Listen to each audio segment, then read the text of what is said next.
Happy birthday to you, Mom. May you live long to witness more on earth. Mama Òṣùpá Akéwì òkú ọdún. Ìyá Kẹ́mi ó gẹ̀mí òye. Ìyá mi kẹ́mi nígbà mo wà ní kékeré o. Ìyá Kẹ́mi ó gẹ̀mí òye. Aráyé wá bá mi ká abiyamọ. Ojúmọ́ ire ló mọ́ lóde tòní o. Ẹ wá bá ń kí wúrà mi ni. Abiyamọ gbọ̀jà gbọ̀rọ̀gbọ̀rọ̀ abiyamọ ti dúró tọmọ níjó Ògúnlé. Ǹjẹ́ bàbá ń ká abiyamọ? Ọ̀kan pàtàkì ni màmá Ọláyínmi Kájà o. Ọmọ ní tọ́náwó sàré ọmọ lágbára Ọlọ́run ọba. Ire ló ní oríire àfire. Ọmọ Abímbọ́lá òkú adùn o. Ó sì kó àṣeyẹ. Kò gbó bí olúgbógbó tìrìgbò màmí. Kó gbó bí olúgbógbó tìrìgbò. Kó tún wá gbó bí àwọn gbàkàngbà kan. Èyí tí wọ́n fọmọ wú Sunday ọ̀run jọ sí. Bí n lówó wáyọ̀ tó wà dókínì. Ẹni ẹlẹ́ni ò mọ nígbà ṣe ìrẹsì lágbára Ọlọ́run ọba. Bí mo bá lẹ́gbẹ̀rún àwọn o. Kò tó fi ṣàpọ́nlé yèyé mi ni. Abiyamọ ti dúró tọmọ níjogún. Ọjọ́ tí ò sí ga o, ọjọ́ tí ò sí go, ọjọ́ kẹ́rẹ́pẹ́ bí sùn ló máa pọ̀ jù o. Ìyá mi ni o, máa mọ ládàyọ̀ náà ni mò ń kí lọ́wọ́lọ́wọ́ kórìjọ́ ògbó màmí kó dàgbà kòdò ògbó lágbára Ọlọ́run ọba. Ìyá lálágbàwí àkọ́kọ́ ọmọ nílé ayé o, ìyá lórìṣà kọ́kọ́ tọmọ kọ́kọ́ mọ nílé ayé. Ẹ̀bùn ńlá nìyá jẹ́ o fọ́mọ màmí bẹ́ẹ̀ tí ẹ bá ń já o, bẹ́ẹ̀ tí ẹ bá ń já wọn mi kàn rárá ọmọ nítorí rẹ̀ òkú ọdún sì fà ṣeyẹ. Igi lẹ́yìn ọgbà nìyá jẹ́ fọ́mọ o, yíyẹ ọmọ tí dúró tọmọ níjogún lè àbíamọ níjogún lè màmí kò dàgbà kòdò ògbó lágbára Ọlọ́run ọba. Ẹni ẹlẹ́ni ò mọ̀ nígbà ṣèrẹsẹ̀ lọ́lọ́lọ́ ọba.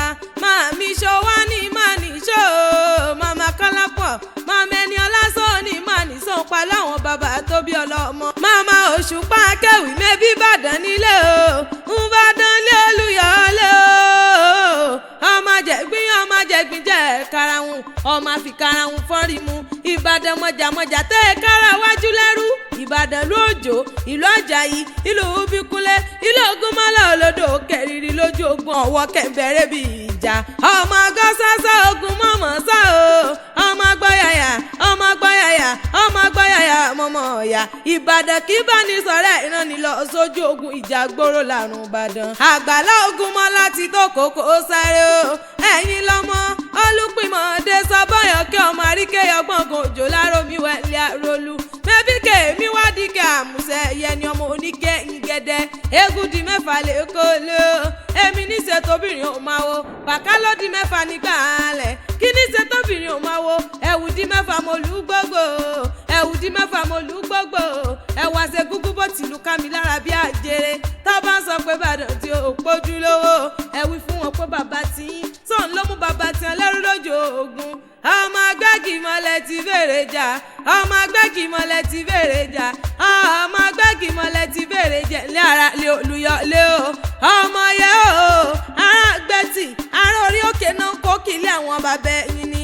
Ọyẹ́ kì í para gbẹ̀tì. Ẹni àbísọ́yẹ́ lọ́yẹ́ pa. Ìjọ lẹ́lẹ́tẹ̀rẹ̀ lẹ́lẹ́ o.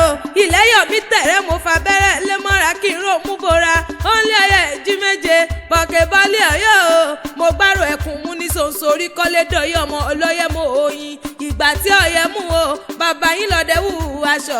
Ọyẹ́ wọlé ọyẹ́ gbé wọn lọ taṣọ nítorí ọyẹ́ o. Bàbá yín lọ́dẹ wù erin. Wọ́n lọ́yẹ́ kì í para jìmọ̀ ke.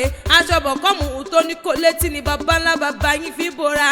Òkú adùn o màmí. Màmá Ọláyínmi Ká innovator. Màmá Kọ́lápọ̀ o. Màmá Ẹniọlá. Màmá Òṣùpá Akéwì. Kórìjọ jẹun ọmọ pẹ́pẹ́pẹ́ lágbára Ọlọ́run ọba. Ikú ọmọ níjà ọgbà lọ́wọ́ àwa gangan ni. Òkú ọdún o màmí. Ọláyínmi Ká innovator ń kí yín o. Kọ́lápọ̀ ń kí yín méje mẹ́jọ ni. Ẹniọlá lẹ́kú ọdún o. Èmi Òṣùpá Akéwì láṣẹ ìṣàmọ́dún o. Oyíndàmọ́lá ń kí yín. Ó lẹ́mọ̀ ní fọ́dún èso òpin lágbára Ọlọ́run ọba. Àbúrò rẹ̀ Jíbọ́lá bọ̀ lọ́rẹ́. Wọ́n ní mọ̀kẹ́ méje mẹ́jọ ni. David kí yín o. Wọ́n lẹ́kú ọdún. ẹlẹ́mọ̀ ní fọ́dún ìsòpin lágbára Ọlọ́run ọba. Yusuf ń kí yín o, Zainab ní kí yín, ó lẹ́kọ̀ọ́ ọdún sweet 16 mi, ó lẹ́mọ̀ ní fọ́dún ìsòpin lágbára Ọlọ́run ọba. Farida ní kí yín o, mama yan, ó ní kẹ́gbọ́ bí olúgbógbó tìrìgbó, kẹ́gbọ́ bí olúgbógbó tìrìgbó ni, kẹ́tún wá gbọ́ bí àwọn àgbà kan èyí tí wọ́n fọmọ wùsọ̀ndì ọ̀run jọ sí. Happy birthday to you o, mami ọlọ́jọ́ bí oníkórí jẹ́ pẹ́ láyé, kẹ́ẹ̀dàgbà kẹ́ẹ̀dògbó lágbára Ọlọ́run ọba o. Ìyá Kẹ́mi ó gẹ̀mí òye, ìyá mi kẹ́mi nígbà mo wà ní kékeré o. Ìyá Kẹ́mi ó gẹ̀mí òye.